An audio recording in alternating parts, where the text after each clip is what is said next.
भारत की लोक कथाओं में ना एक ऐसे योद्धा संत की कहानी है जिनकी विरासत आज भी उतनी ही जिंदा है जितनी सदियों पहले थी। तो चलिए आज गोगा जी की इसी अनोखी दुनिया में चलते हैं और उनकी कहानी को करीब से समझते हैं। अच्छा, कभी सोचा है कि क्या कोई ऐसे लोक देवता हो सकते हैं जिन्हें हिंदू और मुसलमान दोनों एक ही श्रद्धा और सम्मान से पूजते हों? जी हाँ, और यही सवाल हमें सीधे गोगा जी की कहानी के केंद्र में ले जाता है। तो हम बात कर रहे हैं गोगा जी की। इन्हें मारवाड़ के 5 सबसे पूजनीय संतों यानी पंच पीरों में से एक होने का गौरव हासिल है। तो देखिए, गोगा जी की पहचान की कई परतें हैं। एक तरफ वो मारवाड़ के पंच पीरों में से एक है, बहुत बड़ा सम्मान है ये। उन्हें सांपों का देवता भी माना जाता है। कहते हैं उनके नाम से सर्पदंश का असर नहीं होता। और हाँ, नीले घोड़े पर सवार एक जबरदस्त योद्धा और महान संत गोरखनाथ जी के शिष्य भी। ये सारी बातें मिलकर उनकी शख्सियत को बहुत दिलचस्प बनाती हैं, है ना? लेकिन गोगा जी सिर्फ एक संत नहीं थे। नहीं, उनकी पहचान एक महान योद्धा के रूप में भी उतनी ही गहरी है। और इसी पहचान से उनके अलग-अलग नामों की कहानी भी जुड़ी हुई है। असल में गोगा जी चौहान वंश के एक राजकुमार थे और इतिहास में उनका नाम महमूद गजनवी की सेनाओं के साथ हुए उनके उस जबरदस्त युद्ध के लिए हमेशा याद किया जाता है। और पता है, इसी युद्ध ने उन्हें 2 नाम दिए। गोगा जी तो उनका श्रद्धेय हिंदू नाम है ही, लेकिन जाहर पीर, ये नाम उन्हें किसी और ने नहीं बल्कि खुद उनके दुश्मन महमूद गजनवी ने दिया था। वो उनकी बहादुरी से इतना प्रभावित हुआ था कि उन्हें ये उपाधि दे दी। उनकी कहानी सिर्फ इतिहास के पन्नों में नहीं बल्कि जमीन पर बने पवित्र स्थानों में आज भी जिंदा है। तो चलिए एक-एक करके उन खास जगहों को देखते हैं जो आज भी उनकी याद दिलाती हैं। 3 मुख्य तीर्थ स्थल हैं जो उनकी पूरी कहानी बयां करते हैं। पहला है शीर्षमेड़ी, जो ददरेवा में है। ये उनकी जन्मभूमि है और यहीं युद्ध में उनका सिर गिरा था। दूसरा है धुरमेड़ी या गोगामेड़ी, जहां उनका धड़ गिरा और उनकी समाधि बनी। और एक और महत्वपूर्ण स्थल है सांचौर में, जिसे गोगा जी की ओल्डी कहते हैं। इनमें से जो धुरमेड़ी है हनुमानगढ़ में, वो सबसे खास है। ये गोगा जी का मुख्य मंदिर है और जरा इसकी बनावट देखिए। ये किसी मंदिर से ज्यादा एक मकबरे जैसा दिखता है। मतलब पहली ही नज़र में ये संस्कृतियों के एक अनोखे मेल का इशारा दे देता है। और इस जगह का इतिहास भी उतना ही अनूठा है।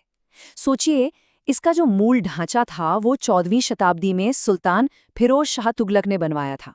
और फिर 20वीं सदी में बीकानेर के महाराजा गंगा सिंह ने इसका रेनोवेशन करवाकर इसे आज का स्वरूप दिया। ये दिखाता है कि कैसे अलग-अलग धर्मों के शासकों ने इस विरासत को संजो कर रखा। ये जो मकबरे जैसी बनावट है या अलग-अलग शासकों का योगदान, ये तो बस एक शुरुआत है। गोगा जी की कहानी का सबसे शक्तिशाली पहलू है उनका एकता का प्रतीक होना। एक ऐसा केंद्र जहां आस्था की सारी सीमाएं टूट जाती हैं। अब इस एक शब्द पर गौर कीजिए, बिस्मिल्लाह। ये शब्द, जो इस्लाम का एक बहुत ही पाक और केंद्रीय हिस्सा है, वो गोगा जी के मुख्य हिंदू मंदिर के मेन गेट पर लिखा हुआ है। ये अपने आप में एक बहुत ही ताकतवर संदेश है। और ये जो मेल जोल है ना, ये सिर्फ एक शब्द तक ही नहीं है, बल्कि ये तो बस शुरुआत है। जरा सोचिए, इस मंदिर में जो पुजारी सेवा करते हैं वो मुस्लिम हैं, उन्हें चायल कहते हैं। दरवाजे पर बिस्मिल्लाह लिखा है और सबसे बड़ी बात ये है कि हिंदू और मुस्लिम समुदाय दोनों ही उन्हें दिल से अपना मानते हैं, बराबरी से पूछते हैं। लेकिन ये कहानी सिर्फ इतिहास की किताबों या पुरानी बातों में नहीं है। ये आज भी लाखों लोगों की जिंदगी में, उनके त्योहारों और उनकी परंपराओं में धड़कती है। हर साल भाद्र कृष्ण नवमी को, जिसे गोगा नवमी भी कहते हैं, उनके सम्मान में एक बहुत ही बड़ा मेला लगता है। और ये मेला कितना बड़ा होता है इसका अंदाज़ा बस इसी बात से लगा लीजिए कि इसके साथ जो पशु मेला लगता है ना, वो राजस्थान में सबसे लंबे समय तक चलने वाला राज्य स्तरीय पशु मेला है। मतलब ये सिर्फ आस्था का ही नहीं बल्कि एक बड़ी आर्थिक गतिविधि का भी केंद्र है। इस मेले में खास तौर पर हरियाणवी नस्ल के पशुओं का व्यापार होता है। भक्त डेरू नाम के एक म्यूजिकल इंस्ट्रूमेंट की ताल पे लोकगाथा गीत गाते हैं। और गांवों में अगर आप देखें तो उनके थान यानी छोटे मंदिर आपको अक्सर खेजड़ी के पेड़ के नीचे मिलेंगे। ये प्रकृति के साथ उनके गहरे रिश्ते को दिखाता है। ये विरासत लोगों के रोजमर्रा के जीवन में भी बहुत गहराई से बसी हुई है। जैसे खेत में बुआई करने से ठीक पहले किसान एक पवित्र धागा तैयार करते हैं जिसे राखड़ी कहते हैं, और फिर गोगा जी का आशीर्वाद लेने के लिए इसे हल और हल चलाने वाले यानी हाली दोनों को बांधते हैं।